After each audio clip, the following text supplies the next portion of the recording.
नमस्कार, नामदेव क्लासेस में स्वागत है बेटा। तो ऑनलाइन से जितने मेरे बच्चे जुड़े हैं, 1 2 3 4 5 जितने भी हैं, उनसे थोड़ा सा रिक्वेस्ट है बेटा। अब नवरात्रि का सीजन है, पंचमी तिथि, नवरात्रि की ढेर सारी शुभकामनाएं। माता रानी सबको बड़े पोस्ट में लेके जाए, सब व्याख्याता बने, ये माता रानी से मैं 5 दिन तक लगातार प्रार्थना करूँगा। तो उस प्रार्थना के लिए मेरे को थोड़ा दिया हुआ जलाना पड़ेगा। तो ऑनलाइन वाले बच्चे प्लस ऑफलाइन वाले बच्चों से निवेदन है, आप ही के लिए जा रहा हूँ मंदिर में, तो फीस जमा करने के लिए थोड़ा सा कष्ट करें। मैं भी नैला जाऊंगा, वहाँ आप लोग के लिए दुआ मांगूंगा। जानकी नैला, रतनपुर, इधर उधर पूरा जगह जाऊंगा। मैं बोलूँगा मेरे सारे बच्चों को रसायन का व्याख्याता बना दूँ, ठीक है। तो थोड़ा सा बेटा, और एक चीज़ और है, मैं चर्चा कल किया हूँ पंडित जी से कि पंडित जी कुंडली देखे हैं पूरा, वो अपना निकाले पंचांग, मेरे को बोले जो बच्चा आपको नवरात्रि में फीस देगा उसका सिलेक्शन पक्का है। पंडित जी से बिल्कुल स्पष्ट निकाला था, जो बच्चा बोले नवरात्रि में फीस देंगे उसका शुभ दिन चालू हो जाएगा।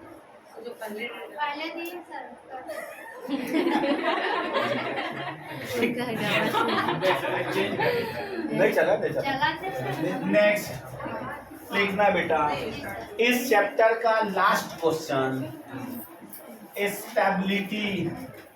Stability of complex, stability of complex, complex का स्थायित्व, स्टेबिलिटी ऑफ कॉम्प्लेक्स, कॉम्प्लेक्स का स्थायित्व।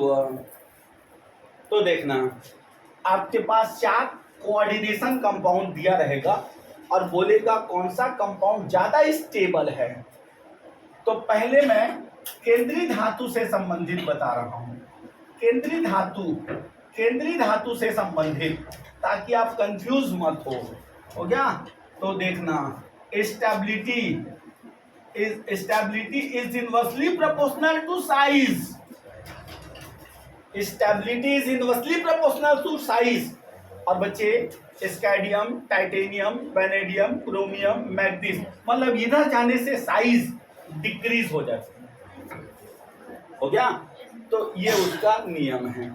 फिर अगला बोला गया है, stability is directly proportional to charge, उसमें जितना ज्यादा चार्ज होगा वो उतना ज्यादा स्टेबल होगा, ठीक है।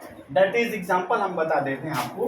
पेपर में दिया H2O ये होल 6 और यहाँ पे दिया +2, फिर आपको दिया Ti H2O का होल 6 पूरे दी पावर +2, बोलेगा विच कॉम्प्लेक्स इज मोर स्टेबल। बोलो आंसर, कौन सा ज्यादा स्थायी है? अरे यार कैसे करें तुम लोग? Left to right stability increases, left to right stability increases. पहले तो आप डिक्रीज बोले। सॉरी, इसको देखो ना, इनवर्सली प्रोपोर्शनल, मतलब साइज बढ़ेगा तो स्टेबिलिटी डिक्रीज होगा, चार्ज बढ़ेगा तो स्टेबिलिटी बढ़ेगा। इन दोनों में कौन ज्यादा है स्टेबल? Ti, स्कैडियम और टाइटेनियम लेफ्ट टू राइट जा रहे हैं, साइज क्या हो रहा है? छोटा हो रहा है। साइज क्या हो रहा है? तो स्टेबिलिटी इंक्रीजेस। क्लियर है? फिर सुनो, पेपर में दिया Fe H2O का होल 6, यहाँ पे ऐसा करके 3 बना दिया रहेगा, फिर Fe ऐसा करके 2 बना दिया रहेगा, H2O का whole 6। Which complex is more stable? Which complex is more stable? 3 वाला, ये वाला। चार्ज बढ़ेगा तो स्टेबिलिटी बढ़ेगी। क्लियर? नोट करो, केंद्रीय धातु आयन से संबंधित है।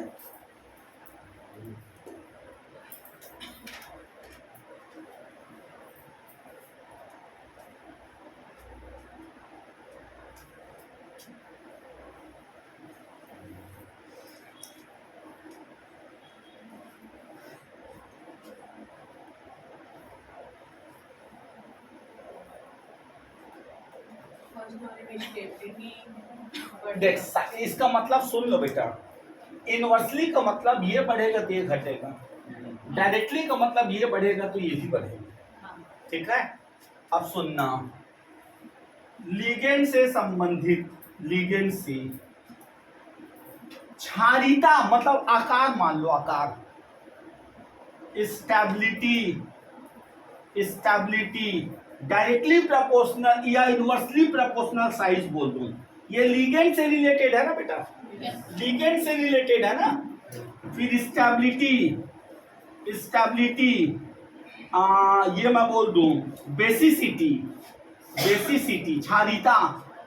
फिर उसके बाद स्पेशल नोट, सुनना, कीलेट जो ईएन बनाता है, ओएक्स बनाता है, ईडीटीए बनाता है, अभी दिखाऊंगा, पहले सब सुनो।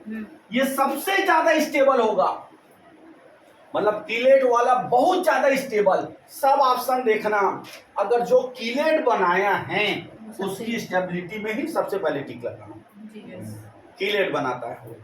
जितना ज्यादा चीलेशन, जितना ज्यादा चीलेशन, जैसे मान लो पेपर में दिया CONH3 का होल 4 EN, फिर पेपर में दिया CO NH3 का होल ट्वाइस EN का होल 2, फिर पेपर में दिया CO EN का whole 3, which complex is stable, chelation ज्यादा है। तो एक बार अच्छे से सुन लो, केंद्रीय धातु आयन से संबंधित छोटा आकार वाले का स्टेबिलिटी ज्यादा है। केंद्रीय धातु में जितना ज्यादा चार्ज होगा वो स्टेबल। लिगेंड से रिलेटेड, लिगेंड जितना छोटा होगा, लिगेंड जितना छोटा होगा उसकी स्टेबिलिटी ज्यादा। क्षारीयता, बेसिसिटी, क्षारीयता तो थोड़ी बुद्धि लगाना बेटा क्षारीयता में। जैसे F की क्षारीयता ज्यादा होती है देन क्लोरीन से, देन ब्रोमीन से, देन आयोडीन से। अमोनिया की क्षारीयता ज्यादा होती है देन पानी से, हो गया, नहीं सॉरी, पानी की क्षारीयता ज्यादा होती है, आकार ऐसा देखते हैं, ऐसा, पानी की क्षारीयता ज्यादा होती है देन NH3 से, ऐसा करते हैं। ठीक है, तो इससे और उसके बाद जिसमें भी एम्फीडेंटेड लिगेंड है वो सबसे ज्यादा स्टेबल, सबसे ज्यादा स्टेबल, चीलेट कंपाउंड सबसे ज्यादा स्टेबल। क्लियर? क्वेश्चन दू,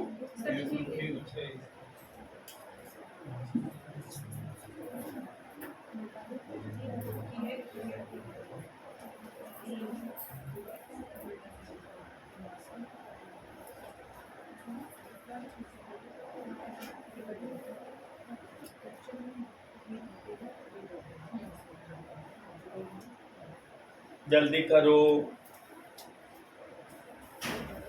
चलो इधर देखो बेटा, थोड़ा बता दूं, ऐसे जाने से आकार छोटा होता है ना, और ऊपर से नीचे आने में आकार बड़ा होता है। क्लियर है? ऐसे जाने से आकार छोटा होता है और ऊपर से नीचे आने में आकार बड़ा होता है। और देखो बड़ा इजी बेटा, रट गया है। केंद्रीय धातु आयन अगर इक्वल है, केंद्रीय धातु आयन अगर अलग अलग है और लिगेंड एक बराबर है, बड़ा इजी। केंद्रीय धातु आयन सब में अलग अलग है, चारों ऑप्शन में, और लिगेंड सबका एक है, तो आप उसको रिलेटेड केंद्रीय धातु आयन से जोड़ना, छोटा को छांटना या तो जिसका ऑक्सीकरण ज्यादा उसको छांटना। ठीक, अब केंद्रीय धातु आयन बराबर है, लिगेंड अलग अलग है, 2 मिनट में सब आपका रिवीजन हो जाएगा। केंद्रीय धातु आयन बराबर है, लिगेंड अलग अलग है, तो जिसमें छोटा आकार का लिगेंड है जिसकी क्षारीयता ज्यादा है वो स्टेबल है। अगर चारों ऑप्शन में अगर कोई कीलेट वाला आ गया, बहुतंतु लिगेंड वाला, तो सबको छोड़ देना, उसको टिक लगा। क्लियर? क्लियर है? क्वेश्चन लिखो। ठीक, आपके पास जो कॉम्प्लेक्स दिया जाएगा वो 2 प्रकार का होगा। एक तो चारों ऑप्शन में केंद्रीय धातु आयन अलग अलग होगा और लिगेंड सबका समान। ठीक है, तो आप केंद्रीय धातु आयन अलग अलग होगा तो ढूंढे कि कौन सा केंद्रीय धातु आयन है जो छोटा है। क्लियर? पहला। और अगर मान लो केंद्रीय धातु आयन 2-3 ठो दे दिया तो ऑक्सीडेशन नंबर, ऑक्सीडेशन नंबर जिसका ऑक्सीकरण अंक ज्यादा होता है, और ये बता दूं अभी मैं पढ़ाऊंगा इसके बाद वाली टॉपिक में। ठीक, इसका ऑक्सीडेशन नंबर +2 +3 होता है, इसका ऑक्सीडेशन नंबर +2 +3 +4, आगे पढ़ाऊंगा, नहीं समझोगे अभी। ठीक है, वैसा। अब अगर मान लो केंद्रीय धातु आयन समान है, लिगेंड अलग अलग है, तो छोटा वाला छांटना, छोटा लिगेंड जिसकी क्षारीयता ज्यादा। अगर मान लो चीलेट दे दिया है तो सबसे पहले प्राथमिकता चीलेट। क्लियर? क्वेश्चन, निम्नलिखित में से कौन सा संकुल अधिक स्थायी है? विच कॉम्प्लेक्स इज मोर स्टेबल? पहला HCH2O का होल 6 प्लस 3, दूसरा MnH2O का होल 6 प्लस 3, तीसरा COH2O का होल 6 प्लस 3, चौथा YH2O का होल 6 प्लस 3। ये पहला क्वेश्चन था। सेकेंड नंबर में TiNH3 का होल 6 प्लस 3, ZrNH3 का होल 6 प्लस 3,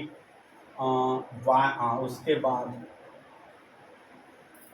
MONH3 का होल 6 प्लस 3 सभी।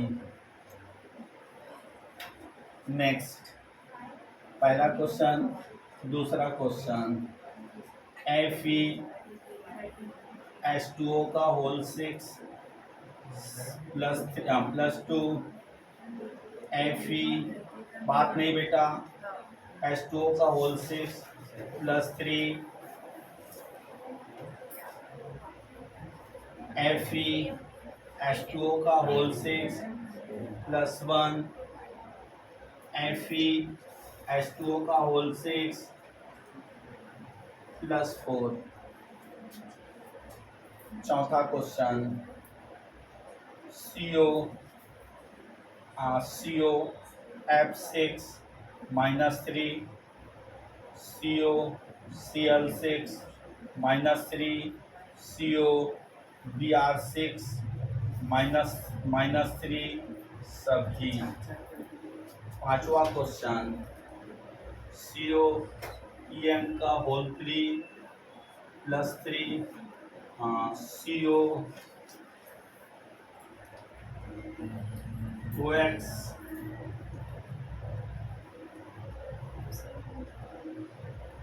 NH3 का whole twice, Cl2, COCl6 minus 2, COF6 minus 3।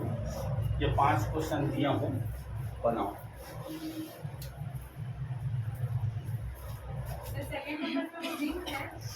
हाँ, ZR बेटा, जिरकोनियम। कौन सा संकुल अधिक स्थायी है?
जैसे बाएं से दाएं जाते हैं फिर नीचे वाला तो बट आकार बड़ा हो जाता है, नीचे आने से आकार बड़ा है। हम्म,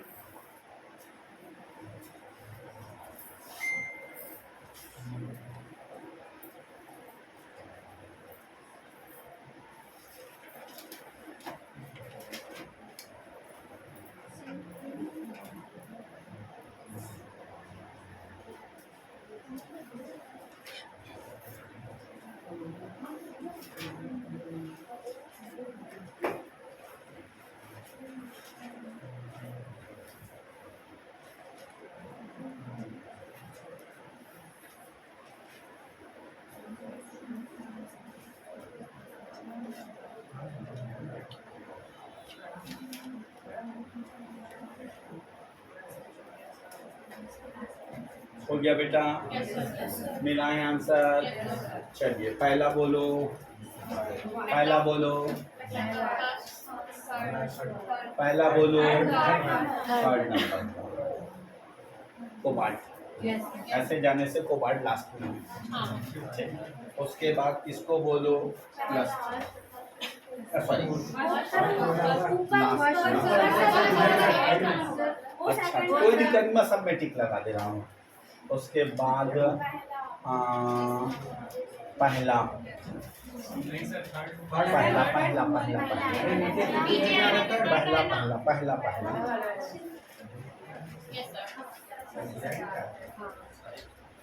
ये दोनों नीचे का है ना बेटा, ये दोनों नीचे का है, तो नीचे वाले का आकार बड़ा होता है। सर पांचवा वाला बता दीजिए। पांचवा वाला में इसमें चिलेशन ज्यादा है। सर तो सर नीचे वाले को उसके नीचे नहीं, वो सेकंड नंबर वाला ऑक्सिलेटो एक ही ठोक है, जितना ज्यादा वो जाल बिछाएगा उतना ज्यादा स्टेबल है। हाँ, जितना ज्यादा जाल बिछाएगा उतना स्टेबल है। सर थर्ड वाला बोलो बता दीजिए। एक दो तीसरा मैंने बोला ये वाला, ये चार्ज केंद्रीय धातु में जितना ज्यादा चार्ज होगा, चार्ज मतलब ये +2 है, +3 है, +1 है, +4 तो प्लस यदि लिखा हो ना stability directly proportional charge. Sir पांचवा नंबर जाल वाला समझ नहीं आ रहा बेटा जब इसका मैं संरचना बनाऊंगा ना तो बहुत बड़ा जाल बन जाएगा, ऐसा करके ये ऐसा जाल बहुत ज्यादा जाल बनेगा, हो गया। और जितना ज्यादा जाल बनाता है, जितना चिलेशन बनाता है, उसकी स्टेबिलिटी उतनी ज्यादा। सर उसमें एक्चुअली भी चार्ज लगाए हैं क्या फर्स्ट? ये जो सब है वो Fe का ही चार्ज है, क्योंकि पानी उदासीन होता है। फर्स्ट वाले में Fe के बाद ये छोड़ ना बेटा, ये +2 +3 +4 +1 +4 तो +4 वाला ज्यादा इसका है। और इसमें ये वाला में फ्लोरीन फ्लोरीन ब्रोमीन और वो देख बोला हूँ बेटा, हाँ हाँ क्षारीयता क्षारीयता। या साइज, साइज बढ़ेगा कि स्टेबिलिटी घटेगा, तो छोटा वाला फ्लोरीन को छाटेगा। क्लियर है? चलिए बोलो माता रानी की। अध्याय नया लिखना, डी तथा एफ ब्लॉक के तत्व, डी तथा एफ ब्लॉक के तत्व, डी तथा एफ ब्लॉक के तत्व, डी तथा एफ ब्लॉक के तत्व। उसमें 3 सीरीज है, मैं तीनों को अलग अलग पढ़ाऊंगा, तो लिखना प्रथम श्रेणी, प्रथम श्रेणी इलेक्ट्रॉनिक विन्यास, इलेक्ट्रॉनिक विन्यास NS1 NS2 N-1 D1 से 10, ये उसका इलेक्ट्रॉनिक विन्यास है।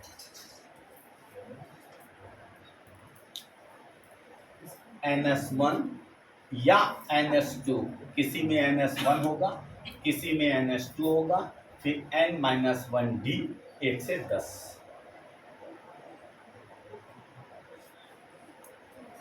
ठीक है, चलिए बेटा मिटा दूं, ये उसका कॉमन इलेक्ट्रॉनिक विन्यास है। कॉमन पेपर में दे देगा 4 ऑप्शन कि डी ब्लॉक के प्रथम श्रेणी का इलेक्ट्रॉनिक विन्यास क्या है, किसी टिक लगाना।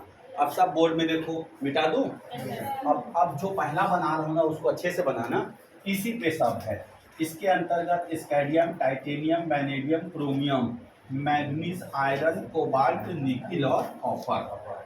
हो गया कॉपर और अंतिम में जिंक। इसका 21 होता है, 22 और ये 23, ये 24, ये 25, ये 26, ये 27, ये 28, ये 29 और ये 30। ये दोनों अपवाद है, क्रोमियम और कॉपर। अब अंतिम में आपको सबको आराम से बनाना है। आर्गन 18 कर देना, फिर सबके आखिरी में 4s और 3d कर देना। ये सब में आर्गन 18 करोगे, क्लियर। अब 21 में 18 गया, 3 बचा।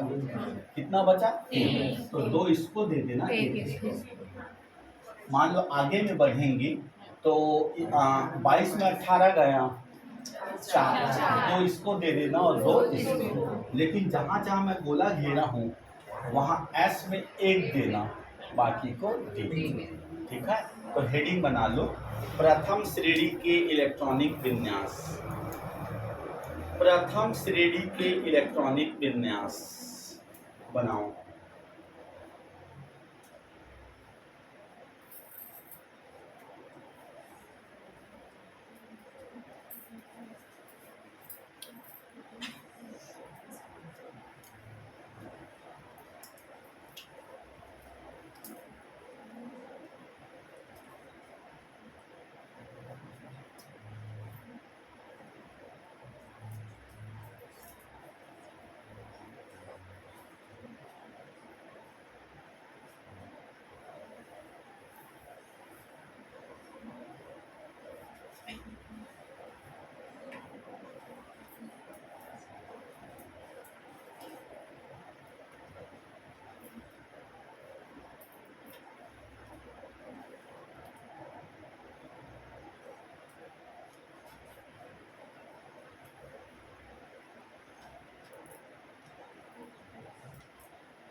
बन गया बेटा? चलिए बढ़ूँ आगे।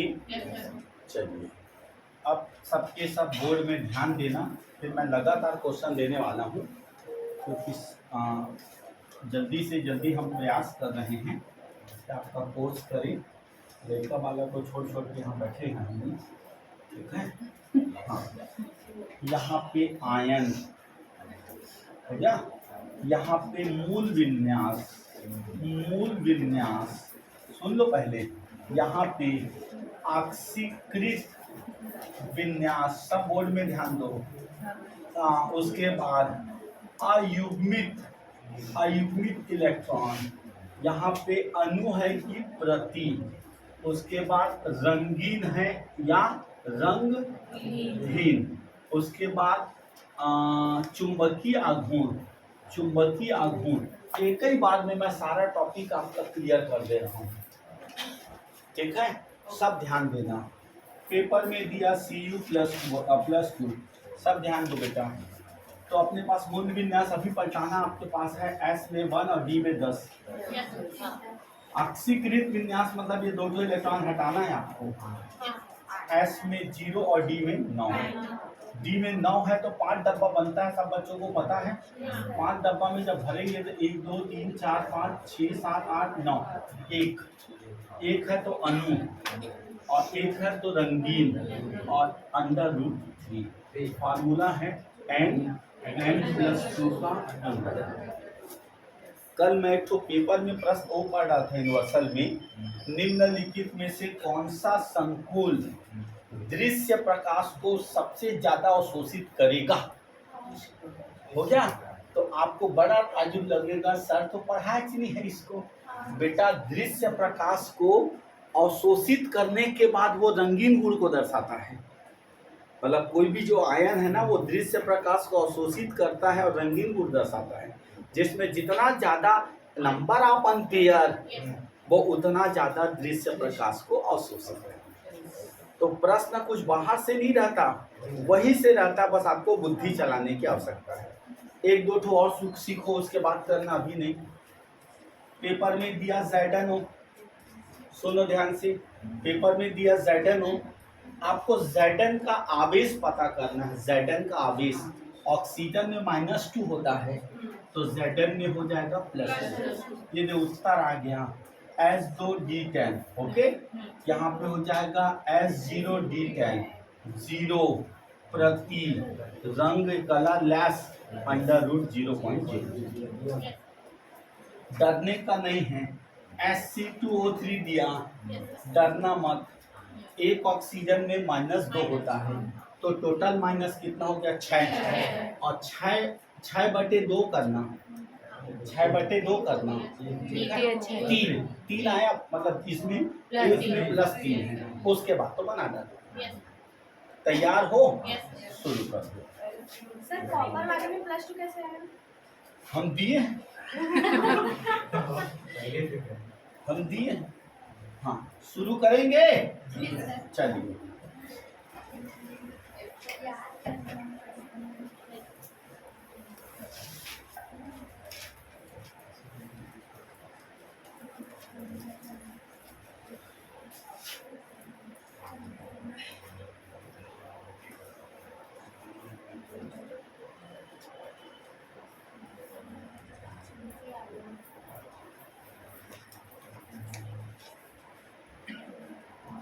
बनाओ। सर वो क्या है ऑक्सीकृत? ऑक्सीकृत विन्यास।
रंगीन और रंगीन है तो पहला वाला रंगीन है ना, रंगीन अनपेयर एक है तो हाँ हाँ अच्छा अनपेयर्ड है ना, अनपेयर्ड एक कलर कौन सा लगता है जो इसमें अनपेयर्ड इलेक्ट्रॉन है, एक सब कलर रंगीन वो रंगीन जो पेयर मतलब अनपेयर में क्या होगा नहीं रंगीन, और जो फूल हो गया ना रंग।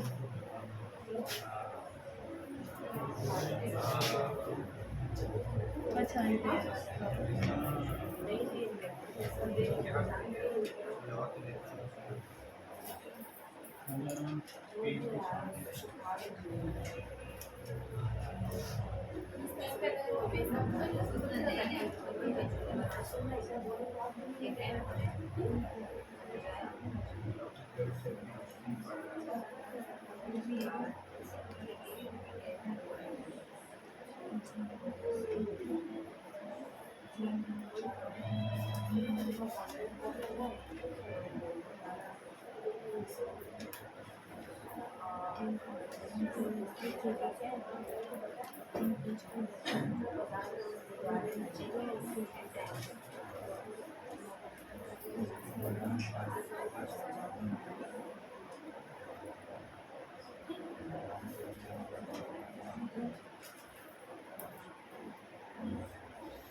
नंबर ऑफ पर्सन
साइंड बना सकते हैं।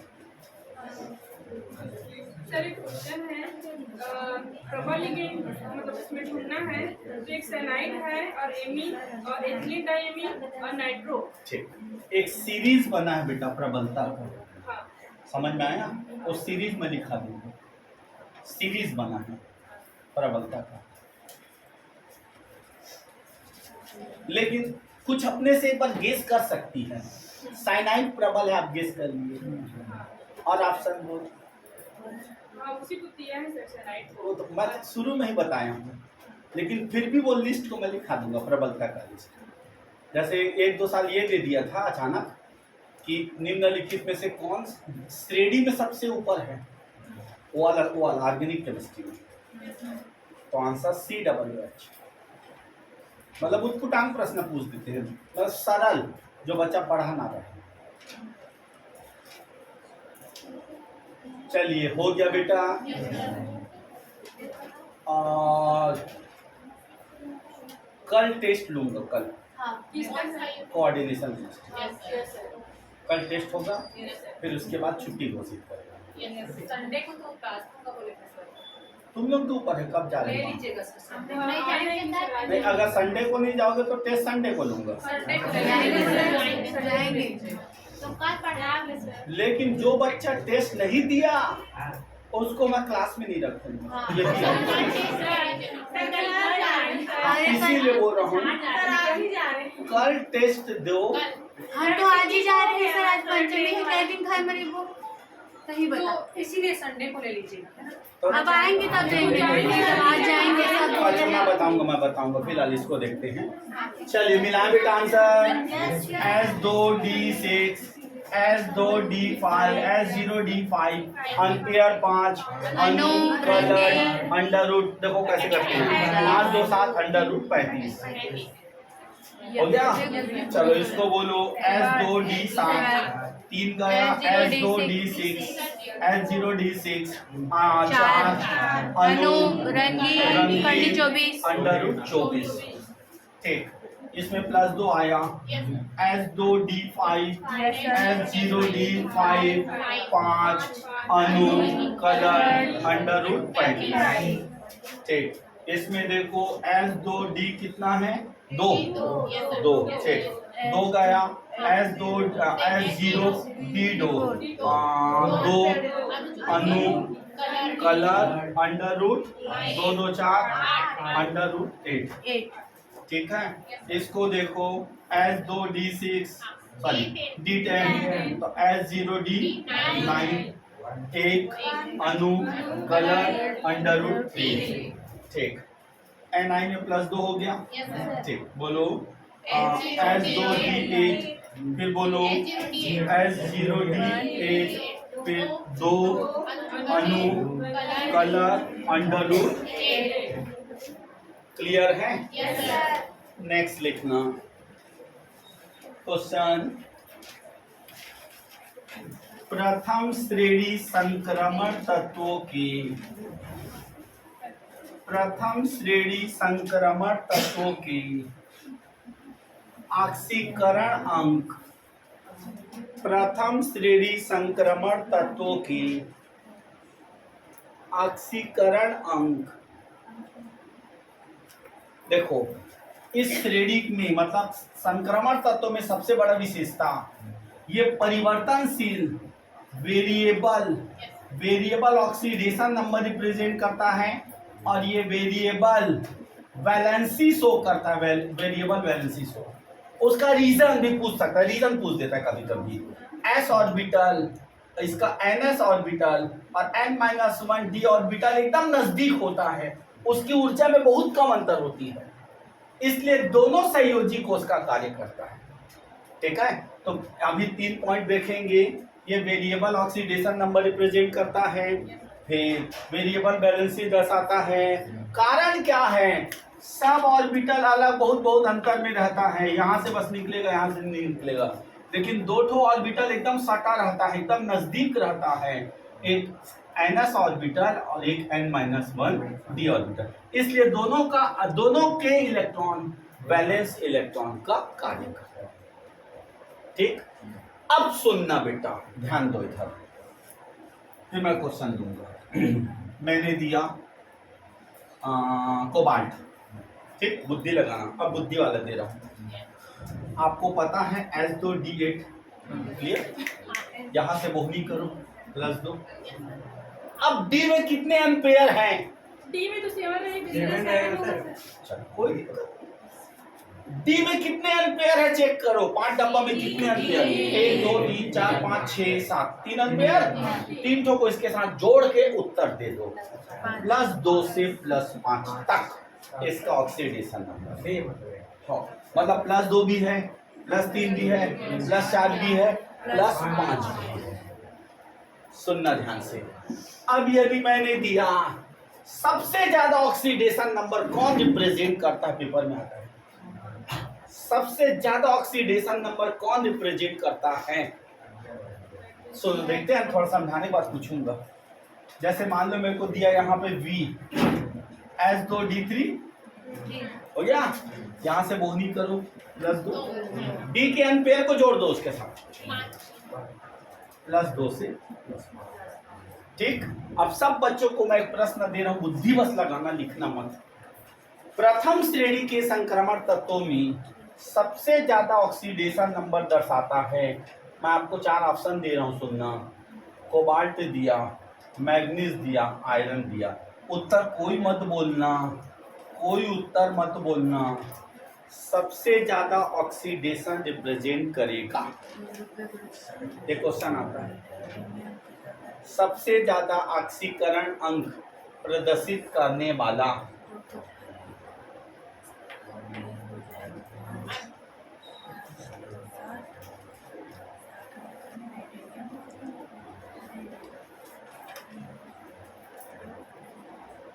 अरे बुद्धि लगाओ ना बेटे, इतने बड़े बड़े बच्चे हो। हाँ? सबसे ज्यादा मैग्नीज का +2 से के पास +7। देखो मैं कैसे बुद्धि लगाता हूँ, इसका H2D कितना है, 2 हो गया, तो देख +2 से +4, यहाँ कोबाल्ट को बोल रही थी, इधर देख H2 में D में कितना 7, तो बेटा पूरा 7 को गिन दी थी आप, उसके केवल अनपेयर को बस गिनना है, अनपेयर फिर जोड़ देना है ऑक्सीकरण। हाँ हाँ, तो +2 तो लिख दे, और अनपेयर देख 1 2 3 4 5 6 7, 3 तो बस जोड़ेगी, +2 से +5। इसमें देख H2D5 है, इसमें देख +2 है, और D में 5 अनपेयर है, तो 5 और 2 7, सबसे ज्यादा ये रिप्रेजेंट करेगा। आयरन में देख H2D कितना 6 है, इससे स्टार्ट कर, और 5 डब्बा में एम्पेयर देख 1 2 3 4 5 6, 4 मतलब आंसर +6। अगर वहाँ पे Fe+3 और Mn+2 देगा तो इसको लेंगे Fe ऐसा, इसमें प्लस नहीं देगा बेटा, हाँ अगर दे दिया तो नहीं दे देगा। हो गया, किसका ऑक्सीकरण अंक ज्यादा है ये बताना, ठीक है।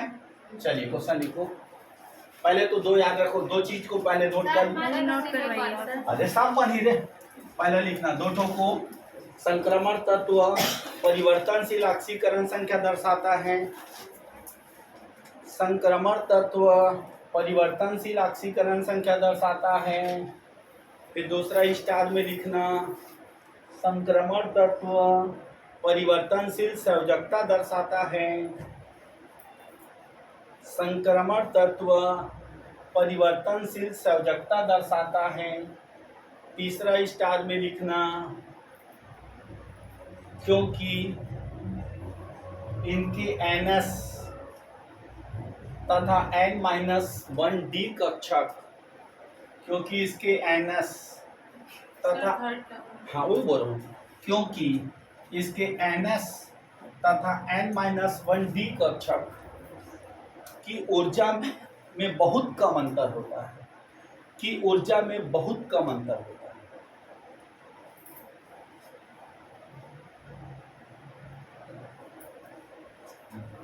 चलिए क्वेश्चन 2 देखना, निम्न का ऑक्सीकरण अवस्था ज्ञात कीजिए।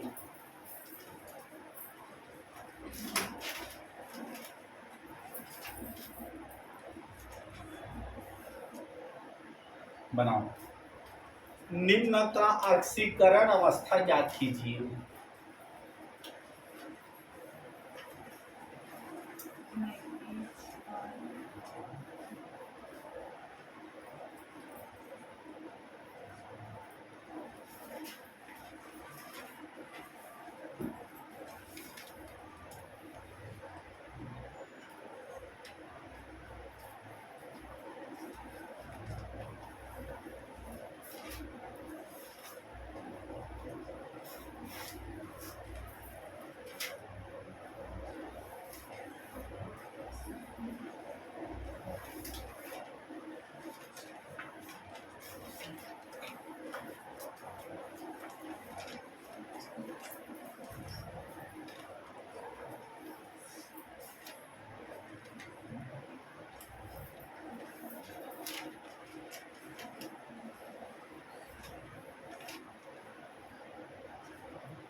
बहुत स्पीड बना लेता तुम, लिखा कि नहीं लिखा लिखा है?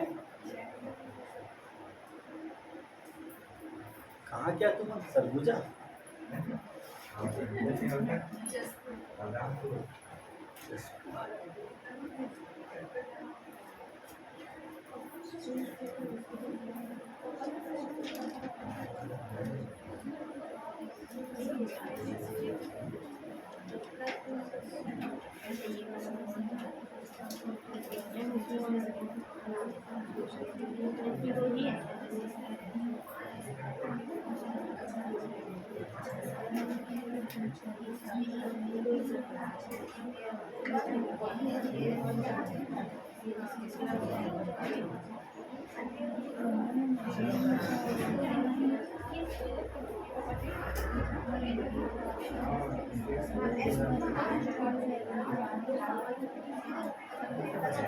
चलिए मिलाएं बेटा।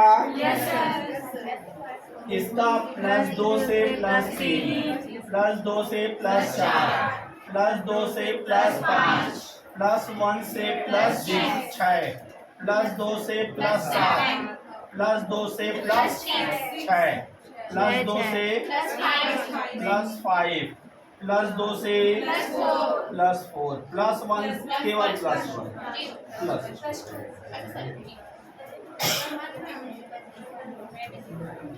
हो गया। तो चलिए क्या डिसाइड किए हो जल्दी बताओ। हम जाएंगे सर टेस्ट का, क्लास का, फिर दशहरा के बाद ही